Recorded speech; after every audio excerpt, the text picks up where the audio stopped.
Bismillahirrahmanirrahim. Assalamualaikum warahmatullahi wabarakatuh. Alhamdulillahillazi bini'matihi tatimmus shalihat.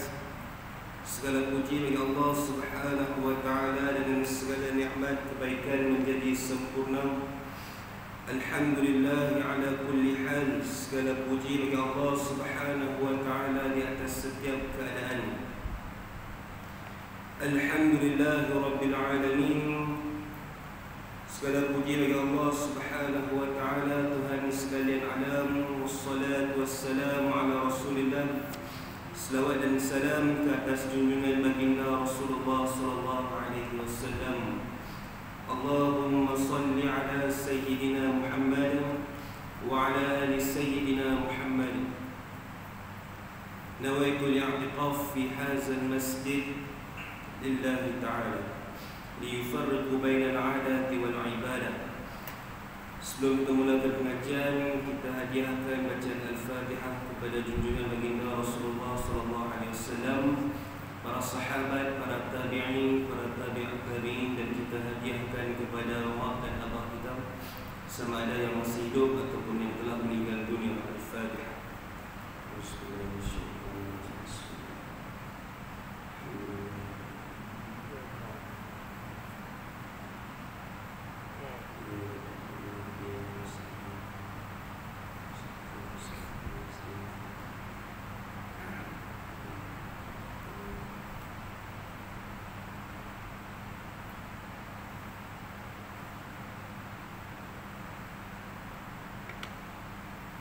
Kaifa halukum? Khabar semua?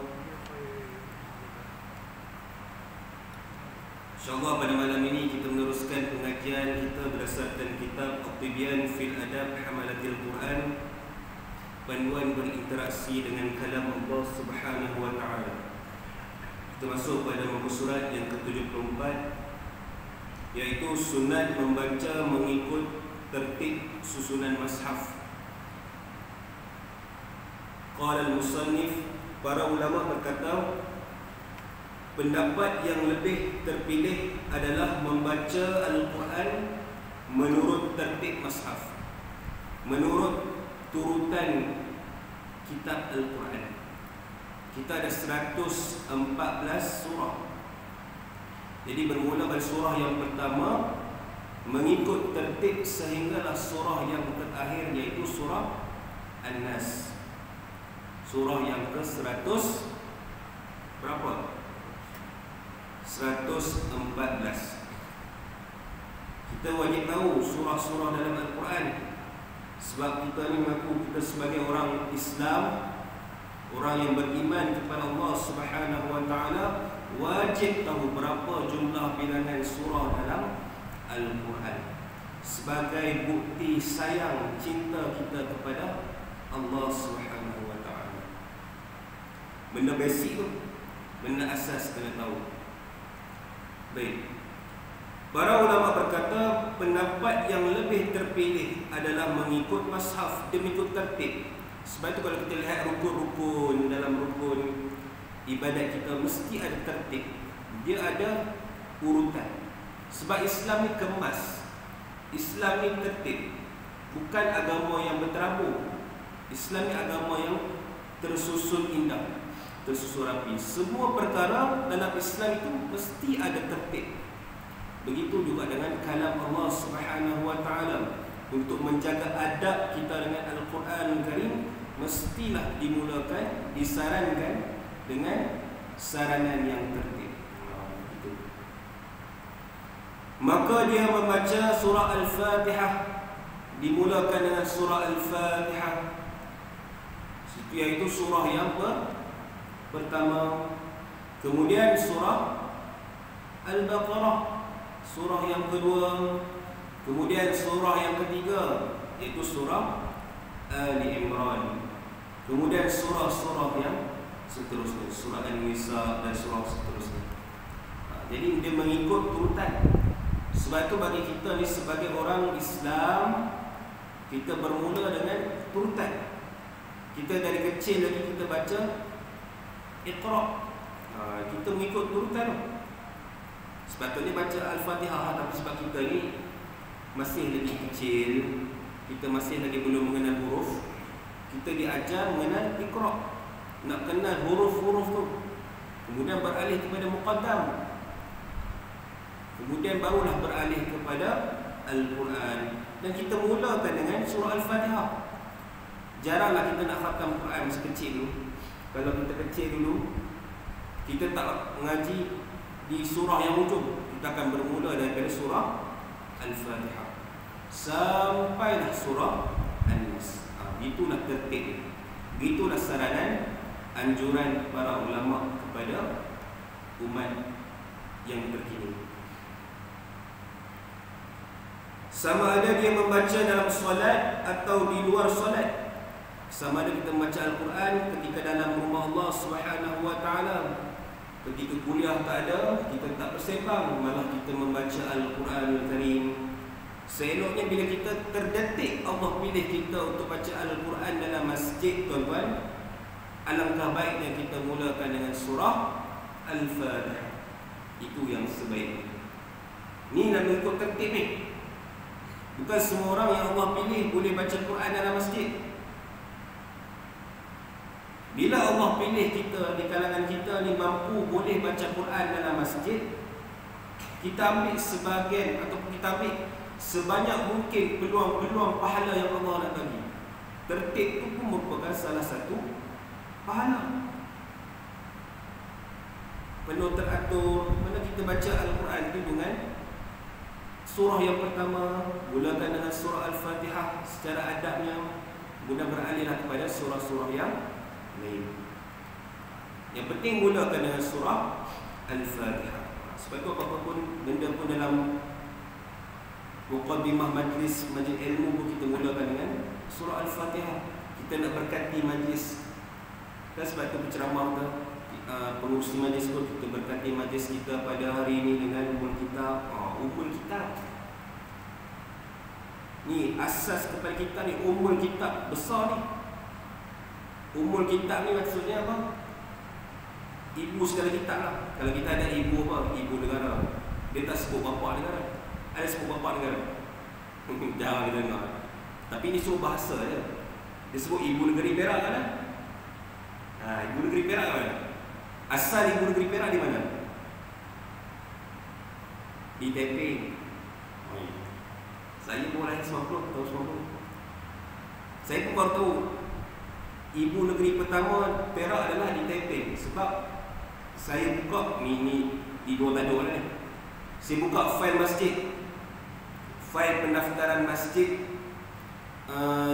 Kampung Batu Masjid. Masjid Kampung Batu Masjid Temu, kami ingat dah didaftarkan bawah Majlis Agama Islam, dah diwartakan. Rupa-rupanya masih belum diwartakan sejak tahun 1929. Sejak tahun 1929, Masjid Kampung Batu Masjid di Temuh tu, kami andaikan dah berdaftar. Rupa-rupanya masih dari dalam pengawasan ataupun hak pemilikan oleh penghulu mukim Cenderiang sejak tahun 1929. Tapi alhamdulillah, sebab penghulunya alim, penghulunya baik, dia tak jual tanah tu kepada bukan Islam. Jadi itu penting wartakan tanah tu. Kata bajet ni dah warta tanah ke Majlis Agama Islam, perlu cek balik. Contoh masjid-masjid yang lain, masjid Kampung Banir ke, kita nak cari status tanah tu. Sebab bila diwartakan, dia menjadi hak milik wakaf Majlis Agama Islam ila yaumil qiyamah, sampai hari kiamat. Bayangkan sejak tahun 1929 tak didaftarkan tanah masjid. Dan pendaftaran pertama berlaku di Ibu Negeri Perak yang pertama di Taipei. Tanah Kampung Batu Masjid didaftarkan di Taipei oleh penghulu pertama, ibu nama putih penghulu. Tu kata ni kisah ibu lah ni, Ibu Negeri. Dulu Ibu Negeri Perak dekat Taipei, sekarang dah pindah ke Ipoh. Gitulah. Mana ibu ni adalah tempat pusat dia, pusat pentadbiran. Itu juga dengan Al-Quran Al-Karim. disebut sebagai Ummul Kitab. Dia kata antara surah yang terpenting adalah surah Al-Fatihah. Baik. Kemudian bukan saja baca Al-Quran di luar solat, malah di dalam solat pun ada tertib bacaan. Salah seorang ashab kami mengatakan, jika dia membaca pada rakaat pertama surah An-Nas, maka dia hendaklah membaca ayat sesudah Al-Fatihah, iaitu di rakaat yang berikutnya. Mula-mula dibaca surah An-Nas, imam dibaca Al-Fatihah, ialah dibaca surah Al-Fatihah, kemudian dibaca surah An-Nas. Surah An-Nas adalah surah yang ke-114, surah yang terakhir. Kemudian dibangun rakaat yang kedua. Apakah surah yang perlu dibaca? Bukan surah sebelumnya, malah dia kena baca surah selepas surah An-Nas, iaitu surah Al-Baqarah ke surah-surah yang selepas surah An-Nas. Itu tertib maksudnya. Kalau dibaca surah Al-Ikhlas, dia boleh baca surah An-Nas, surah yang kedua. Sebab surah Al-Ikhlas surah yang ke-112, surah Al-Falaq surah yang ke-113, surah An-Nas surah yang ke-114. Mana baca surah Al-Ikhlas kemudian baca surah Al-Falaq boleh. Mana ikut tertib, ataupun baca surah Al-Ikhlas kemudian baca surah An-Nas boleh. Demi ikut tertib. Salah seorang ashab kami berkata, disunatkan jika membaca suatu surah agar membaca surah berikut selepasnya.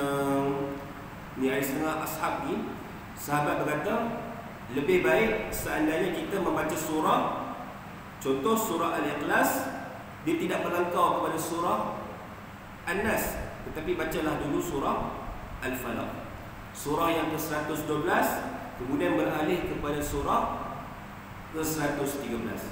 Gitu. Tidak melangkau ke surah An-Nas terus. Itu setengah pendapat ashab.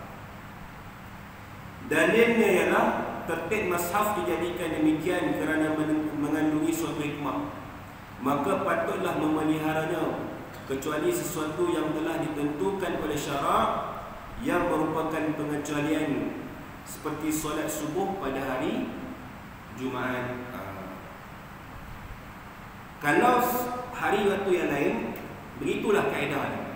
Baca surah yang contoh surah Al-Baqarah rakaat pertama, rakaat kedua surah Al-Imran. Ada tak imam buat itu? Surah rakaat pertama surah Al-Baqarah, kemudian rakaat kedua surah Al-Imran. Ada tak imam itu? Ada. Sini mana buat? Ya betul. Surah Al-Baqarah berapa ayat? Tak ada. Ni contoh. Nak beritahu tu sunan. Tapi setengah selalunya Al-Baqarah ni dipecah-pecahkan sebab panjang ayatnya. Tak adalah imam. Lainlah kita ni level para sahabat baca Quran satu rakaat 10 juzuk. Tu level sahabat. Tapi tahap itulah kita satu rakaat satu baris. Itu level zaman kita. Tapi zaman sahabat boleh jadi satu rakaat 10 juzuk. Bayangkan. Itu level kualiti para sahabat rahimahullah. Kecuali sesuatu yang telah ditentukan dalam syarak yang merupakan pengecualian dalam syarak, iaitu seperti solat subuh pada hari Jumaat. Baik, solat subuh pada hari Jumaat, apa yang kita biasa lakukan? Imam akan baca surah As-Sajdah. Betul? Surah As-Sajdah. Kemudian dalam surah Al-Insan, betul tak? Rakaat yang seterusnya, rakaat pertama tu surah As-Sajdah, kemudian sujud. Sujud apa? Sujud sahwi. Sujud tilawah. Sujud tilawah, kemudian bangun, kemudian baca dengan dilangkau dalam surah Al-Insan. Itu dia ada macam ada pengecualian surah-surah tertentu. Baik, tengok dalam surah. Kalau kita lihat dalam surah As-Sajdah ni surah yang ke-32. Surah As-Sajdah surah yang ke-32. Kemudian kita lihat surah Al-Insan surah yang ke 76. Bayangkan jauh gap dia. Surah As-Sajdah surah yang ke-32. Kemudian rakaat seterusnya surah yang ke-76. Itu pengecualian khas yang ditentukan oleh syarak, ada dalam hadis Nabi Muhammad SAW. Itu pengecualian. Itu tak apa. Kemudian contoh yang lain, dia kata ni rakaat pertama dalam solat subuh membaca surah As-Sajdah, dan rakaat yang kedua membaca surah Al-Insan.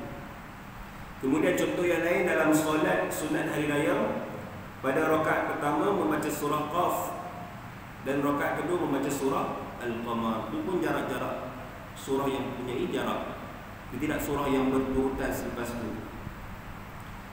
Kemudian dalam dua rakaat solat sunat fajar, pada rakaat pertama membaca surah Al-Kafirun, dan rakaat kedua membaca surah Al-Ikhlas. Itulah dia, ada pengecualian yang ditentukan oleh syarak. Dan pada rakaat ketiga pula membaca Al-Ikhlas. Ini dalam solat witir lah. Dalam solat witir pun ada pengecualian. Contohnya pada rakaat pertama surah Al-A'la, kemudian pada rakaat kedua membaca surah Al-Kafirun, dan rakaat ketiga membaca surah Al-Ikhlas dan juga Al-Mu'awwidhatain. Surah Al-Ikhlas dan surah Al-Mu'awwidhatain. Apakah itu surah Al-Mu'awwidhatain? Itu tanya-tanya kan? Ada ke nama surah Mu'awwidhatain? Daripada perkataan ta'awuz, doa untuk meminta perlindungan. Ada tak surah itu? Ada. Surahnya itu Mu'awwidhatain ini maksudnya dua surah Madaniyah, iaitu surah Al-Falaq dan juga surah An-Nas.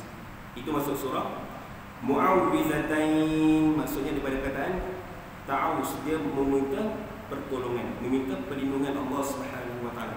Ada sebab nuzulnya.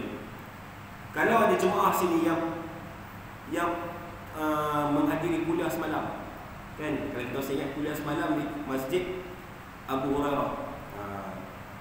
Saya kebetulan dengar, saya ada bertugas imam dalam Masjid Abu Hurairah. Ustaz tu sampaikan tajuk berkenaan dengan tafsir Al-Munir, surah Al-Falaq. Semalam tajuknya surah Al-Falaq. Surah Al-Falaq ni termasuk dalam surah Al-Mu'awwidhatain, dua surah yang meminta pertolongan kepada Allah SWT. Ini dua surah itu, surah pertama surah Al-Falaq dan juga surah Al-Nas. Ini antaranya yang saya ingatlah apa yang pesan Ustaz semalam sebut. Surah Mu'awwidhatain ini, itu surah Al-Falaq. Semalam bincang tentang surah Al-Falaq. Antara asbab nuzul surah Al-Falaq ini adalah ketika mana Nabi SAW ditimpa musibah, ditimpa sakit. Nabi pun mengalami sakit. Nabi pun macam kita juga, ditimpa penyakit. Tapi penyakit Nabi itu ada beberapa tahap, tak sama macam kita. Nabi pun kena sihir juga. Asbabun nuzul ayat ini tentang bagaimana Nabi SAW memohon kepada Allah Subhanahu wa taala untuk memohon perlindungan daripada kejahatan manusia, syaitan dan juga jin setelah disihir oleh orang Yahudi. Ini surah Al-Falaq, asbabun nuzul. Bila Nabi memohon kepada Allah SWT, Nabi pun macam kita juga. Allah uji dengan sakit. Sekarang ni kita ni sekarang dah meningkat kes COVID balik. Kita dah bimbang balik dah. Tapi antara tips petua lah yang Ustaz tu sampaikan semalam, kongsikan semalam, Nabi SAW ni diuji Allah SWT dengan penyakit demam. Ialah bila orang hantar sihir kepada Nabi SAW, Nabi pun terkena juga. Tapi apa yang Nabi buat? Nabi minta kepada Allah SWT, dan kemudian turunlah ayat ini, dan Nabi mengamalkan ayat surah Al-Falaq ni. Ini antara tips untuk kita nak mencegah daripada penyakit demam dan sebagainya. Demam yang agak ialah kritikal kan. Demam ni ada berbagai jenis. Ada demam yang biasa, ada demam yang panas, demam yang dodol semua, macam-macam demam lah. Tapi dia minta, Nabi sallallahu alaihi wasallam minta kepada Allah dengan keberkatan ayat ini dan surah Al-Falaq ni. Nabi minta dan Nabi hembus kepada tempat kawasan yang Nabi sakit. Dan alhamdulillah Nabi dengan izin Allah, Nabi sembuh daripada penyakit demam. Tuan kita ubat demam ni, pada demam ni kita bacalah surah Al-Falaq dan kita hembuskan kepada tempat yang sakit. Ketika mana Nabi SAW juga, ketika mana Nabi terlampau sakit sehingga Nabi tak boleh nak membaca surah Al-Falaq, dan Nabi suruh isteri baginda Nabi SAW, Siti Aisyah radhiyallahu anha, untuk membacakan surah Al-Falaq kepada baginda, tapi yang sapukan ke arah tempat sakit itu adalah tangan Nabi Muhammad SAW. Sebab tangan Nabi SAW ni adalah tangan yang barakah. Dia kata ni jarak di tangan Nabi SAW ni, Allah berikan keistimewaan kepada Nabi SAW. Bila Nabi sapu ke tempat yang sakit tu, alhamdulillah, insyaAllah diberikan kesembuhan oleh Allah Subhanahu Wa Taala. Ni kata, kalau kita amalkan surah Mu'awwidhatain ini, iaitu surah Al-Falaq dan juga surah An-Nas, insyaAllah dia dapat mencegah kita daripada perbuatan sihir. Ni kata ni simple lah, semua kita hafal surah An-Nas, surah Al-Falaq. Kita amalkan, insyaAllah kita terhindar daripada sihir. Ni kata tips macam mana kita nak terhindar dari khianat manusia ni. Sebab kita ni ialah selalu khianat. Jadi kita nak hindarkan khianat, kita amal, kita bertaubat kepada Allah Subhanahu Wa Taala, insya-Allah Allah akan lindungi kita kalau kita yakin dengan kuasa Allah Subhanahu Wa Taala.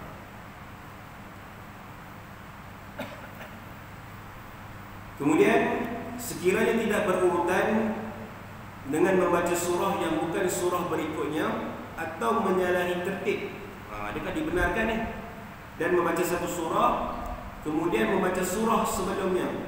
Ada setengah imam dia suka baca lambung surah. Adakah dibenarkan hal itu? Kemudian dia membaca surah sebelumnya, maka hal itu diharuskan, pun tak masalah. Dan sebab banyak asar, banyak perbuatan para sahabat, para tabi'in diriwayatkan berkenaan dengan perkara tersebut. Tapi sebaiknya kita ikut tertib lah. Tapi andai kata kita pun kadang-kadang lupa bila apa turutan surah tu kan, itu masih muskilah. Kemudian Sayyidina Umar bin Khattab sebagai contohnya telah membaca surah Al-Kahfi pada rakaat pertama. Kita lihat surah Al-Kahfi, surah yang ke-berapa? Surah yang ke-18. Saya pun lupa lah surah berapa. Surah Al-Kahfi, betul. Surah Al-Kahfi, surah yang ke-18. Surah Al-Kahfi, surah yang ke-18 dibaca pada rakaat yang pertama. Kemudian rakaat kedua, Sayyidina Umar Khattab baca surah Yusuf pada surah yang ke-12. Maknanya baca surah yang ke-18 dulu rakaat pertama, rakaat kedua baca surah yang ke-12. Kan dah terbalik. Baca yang 18 dulu, patutnya baca yang ke-19 ke-20, tapi Sayyidina Umar bin Khattab dia baca surah yang ke-12. Bagaimanapun sejumlah ulama tidak menyukai jika menyalahi tertib mushaf, tapi sejumlah ulama tidak disukalah. Tapi sebagai ulama, contohnya Sayyidina Umar bin Khattab pun kadang-kadang membaca surah ketika menjadi imam, dimulakan dengan surah yang ujung, kemudian diawalkan dengan surah yang awal. Itu Sayyidina Umar bin Khattab. Dan pengajaran yang kita boleh ambil daripada sifat Sayyidina Umar bin Khattab radhiyallahu anhu, iaitu Khalifah Ar-Rasyidin yang kedua dalam Islam, Khalifah Ar-Rasyidin, iaitu seorang pemimpin menjadi khalifah dalam ibadah solat.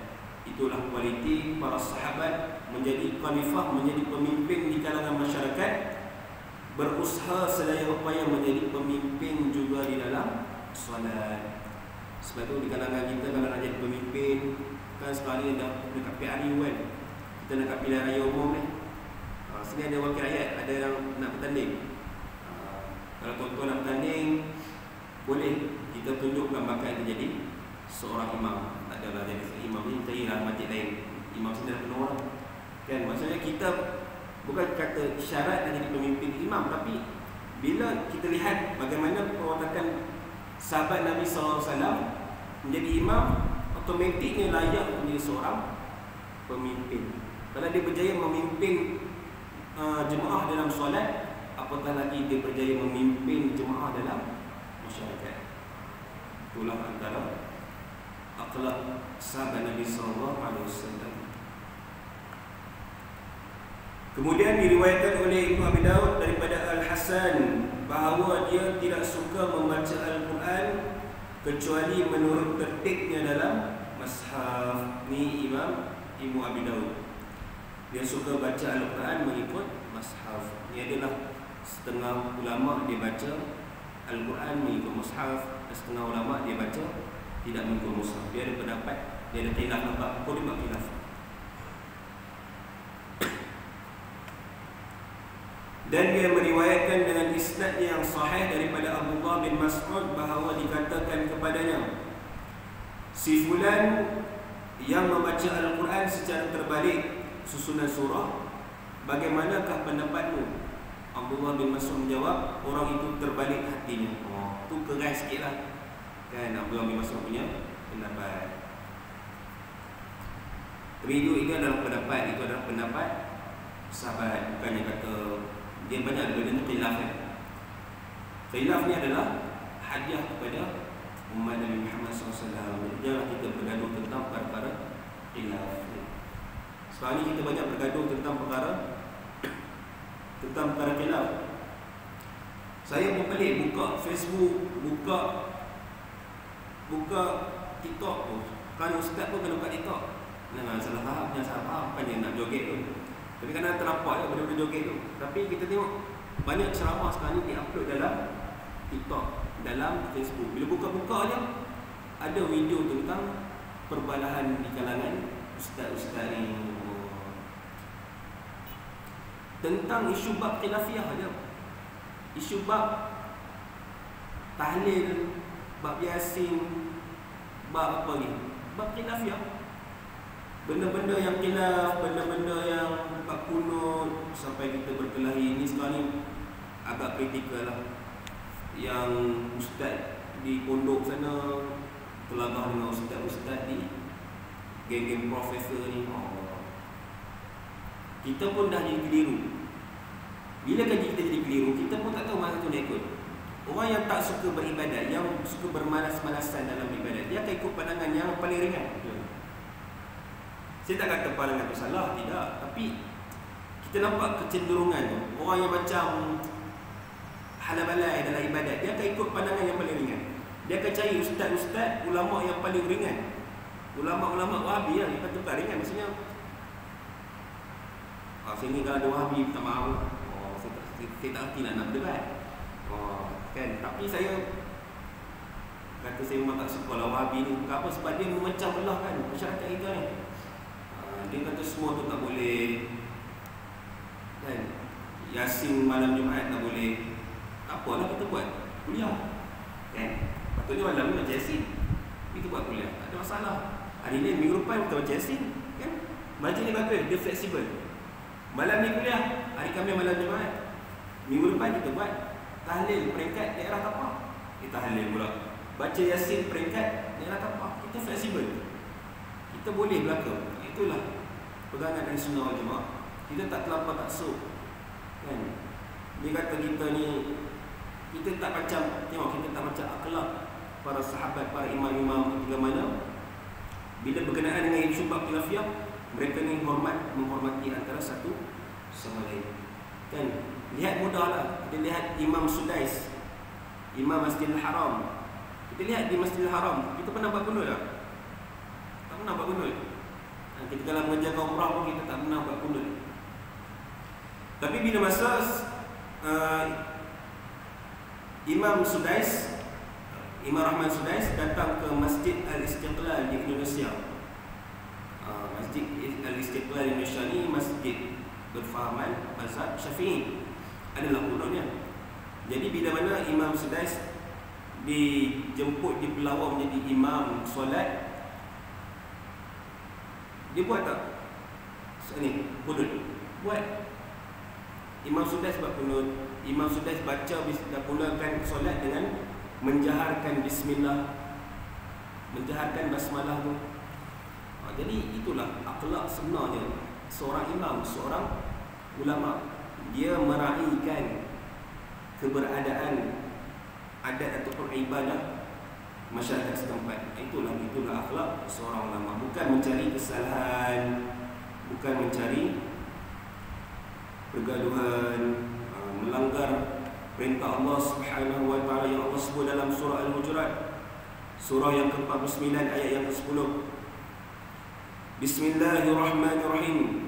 Innamal mu'minuna ikhwatun fa aslihu baina qawaikum. Allah berfirman, sungguhnya manusia, orang yang beriman kepada Allah Subhanahu wa taala itu bersaudara. Orang yang beriman, kata Allah, bersaudara. Fa aslihu baina aqwaikum, maka perbaikilah ataupun mempereratkan hubungan di kalangan orang mukmin, bukan saling melanggar-langgarkan, mencari kesalahan, ustaz bergaduh dengan ustaz dan sebagainya. Itu adalah melanggar perintah Allah Subhanahu wa taala.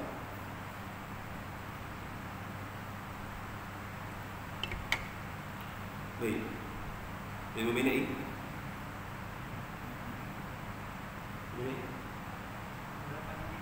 Berapa minit?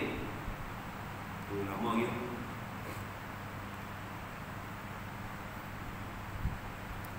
Baik. Kemudian mana kita tadi nak? Baik, sementara membaca surah bermula daripada akhir hingga ke awalnya dilarang dengan tegas, kerana perbuatan itu menghilangkan berbagai-bagai i'jaz dan hikmah dari tertib ayat-ayat.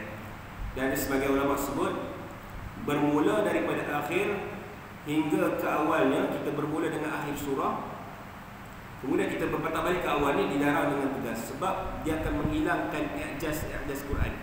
Sebab dalam Quran ni dia ada i'jaz, dia ada hikmah-hikmah dia, ada kisah-kisah yang berturutan sampai tu. Maka kita dianjurkan untuk mengikut tertib supaya kita dapat fahami isi kandungan Al-Quran tu dengan lancar, begitu. Maknanya kita dapat faham isi kandungan Al-Quran tu dengan jelas berdasarkan tertibnya bacaan yang kita lakukan tadi. Kemudian diriwayatkan oleh Imam Ibnu Daud daripada Ibrahim An-Nakai, seorang imam tabi'in yang mulia, dan Imam Malik bin Anas, bahawa mereka berdua tidak menyukai hal itu. Imam Malik mencela perbuatan itu dan berkata, ini dosa besar. Ini Imam Malik dan juga sahabat-sahabat tabi'in ini tidak suka berkenaan dengan hal melanggar tertib dalam membaca Al-Quran. Kata ini dosa besar. Ini kata setengah pendapat ulama, ada yang keras, ada yang fleksibel, ada yang pelbagai pandangan-pandangan ulama. Kemudian manakala mengajar anak-anak kecil daripada akhir mushaf hingga awalnya, maka itu adalah baik dan bukan termasuk bahagian ini. Lain pula dengan pendapat ulama ni.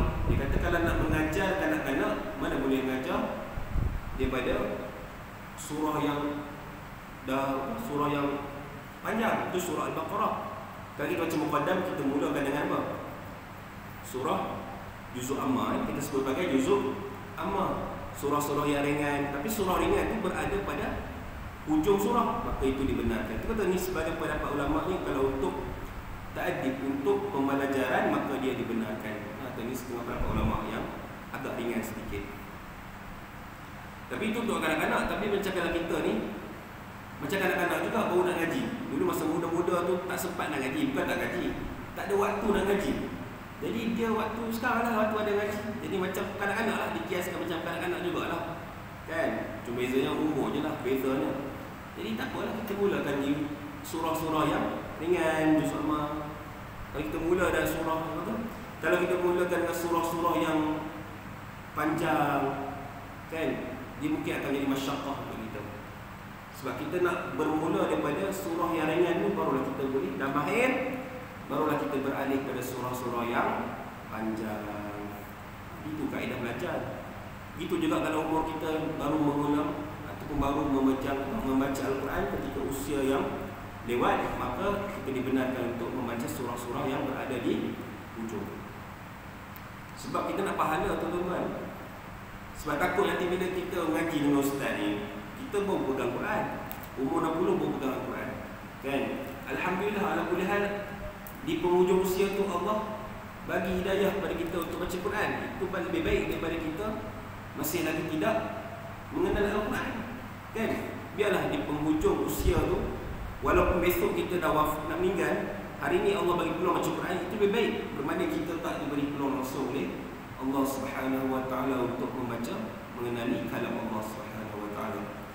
Sebab itu kalau kita tengok lihat dalam hadis Nabi sallallahu alaihi wasallam, Nabi sebut al-mahir bil Quran ma'as safaratil kiramil bararah. Orang yang mahir membaca Al-Quran akan duduk bersama dengan para malaikat yang mulia, lagi berbakti kepada Allah Subhanahu wa taala.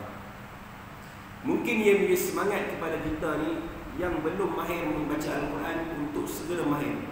Sebab kita dekat akhirat nanti kita nak berkawan dengan para malaikat, betul tak? Kita nak berkawan dengan para malaikat. Sebab seronok kawan dengan malaikat. Betul pernah kawan dengan malaikat? Masa ni lah kita nak kawan dengan malaikat. Kat dunia tak dapat peluang nak kawan dengan malaikat. Sebab malaikat ni adalah makhluk Allah yang tidak pernah buat maksiat. Ni seronok macam mana kita nak kawan dengan makhluk yang tak pernah buat maksiat. Sebab kita kawan kat manusia, kita kawan kat dunia ni, semuanya buat maksiat. Semua tak terlepas daripada maksiat. Nak jumpa kawan yang betul-betul baik, yang betul-betul tak buat maksiat dalam mata kita tu agak rare lah, kan? Dia pernah buat maksiat, walaupun dia ajak dekat masjid, dia ajak kita pergi masjid, dia ajak kita ngumpat, pun buat maksiat juga. Jadi mesti buat maksiat. Tapi bila kita kawan dengan malaikat, confirm malaikat tak ajak kita mengumpat, kan? Malaikat tak ajak kita membawang, tak ajak kita memfitnah, buat benda bukan-bukan. Malaikat akan ajak kita buat benda-benda ketaatan kepada Allah SWT. Itu yang kita teruja tu nak kawan malaikat. Jadi syarat nak kawan dengan malaikat, kenalah mahir baca Quran. Kemudian yang tak mahir baca Quran ni rasa risau, bimbang, risau. Bila dia risau, dia akan berusaha. Kemudian Nabi disebut allazi yaqra'ul Quran wa yatata'ta'u fihi. Dan manakala orang yang membaca Al-Quran kemudian dia wa yatata'ta', dia tergagap-gagap, wa huwa 'alaihi syaq, yang menyebabkan dia itu sukar untuk melafazkan Al-Quran. Macam yang mahir tu senang baca Quran, senang lancar je mudah dia baca Quran. Tapi yang boleh tak dia tersekat di skala yang berapa wallahu alam. Dia tersekat lidah dia tu, terlihat lidah dia tu. Lahu asyab yang tak fi lahu ajran, dia akan mendapat dua pahala, iaitu pahala membaca Al-Quran, kemudian pahala sebab berusaha untuk membaca. Dia dapat beza, dapat dua pahala. Kalau yang mahir tu dapat satu pahala. Satu pahala orang yang mahir baca Quran akan didarab kepada, digandakan kepada 10 pahala. Jadi dah 10, satu urus 10 pahala. Jadi kalau orang yang belum mahir, dia akan dapat lahul ajran, dapat dua pahala insya-Allah. Dua pahala kali 10 dapat 20 pahala. Yang tadi tu dapat satu insya-Allah. Jadi mana yang banyak? Yang tak mahir. Tapi bila kita dah mahir, jangan buat-buat tak mahir, itu dosa. Bila dah mahir tu, teruskanlah kemahiran kita tu dengan mengajarkan kembali Al-Quran kepada sahabat-sahabat kita, mengajar kepada anak kita, cucu-cucu kita, supaya bila kita mengajarkan kembali Al-Quran, Allah letakkan kita dalam golongan sebaik-baik makhluk ciptaan Allah Subhanahu wa taala. Sebab kita nak bersahabat dengan malaikat yang berbakti ni. Jadi bila kita mengajarkan Al-Quran, kita ikhlas mengkaji Al-Quran, Nabi SAW bersabda, khairukum man ta'allama Al-Quran wa 'allama. Sebaik-baik kamu di kalangan kamu adalah orang yang mengaji ilmu Al-Quran dan mengajarkan Al-Quran. Itulah sebaik-baik golongan isi Allah Subhanahu wa taala, insya-Allah. Biar saya cukup sekadar itu ya, sebab idea pun tak kat tu kan. Idea tu main goreng-goreng kan. Idea pun tak kat tu. Belakangan ni idea semakin terhad. Dah meningkat usia kot kan. Dulu muda lagi, sekarang dah 31 lah kan. Idea pun semakin tipis lah. Saya cukup sekadar itu pada malam ini. Mudah-mudahan Allah Subhanahu Wa Taala berikan kita taufik dan hidayah untuk kita amal dan sampaikan, insya-Allah. Bismillahirrahmanirrahim. Alhamdulillahirabbil alamin, wassalatu wassalamu ala asyrafil anbiya'i wal mursalin wa ala alihi wa sahbihi ajma'in. Allahumma ighfir lana dhunubana wa liwalidina warhamhum kama rabbawna shighara. Allahumma inna nas'aluka 'ilman nafi'a wa rizqan thayyiban wa 'amalan mutaqabbalan. Rabbana atina fid dunya hasanah wa fil akhirati hasanah wa qina adzaban nar wa adkhilna jannata wal abrar ya aziz ya ghaffar ya rabbal alamin. Sallallahu alaihi wasallam Muhammad walhamdulillahi rabbil alamin. Assalamualaikum warahmatullahi wabarakatuh.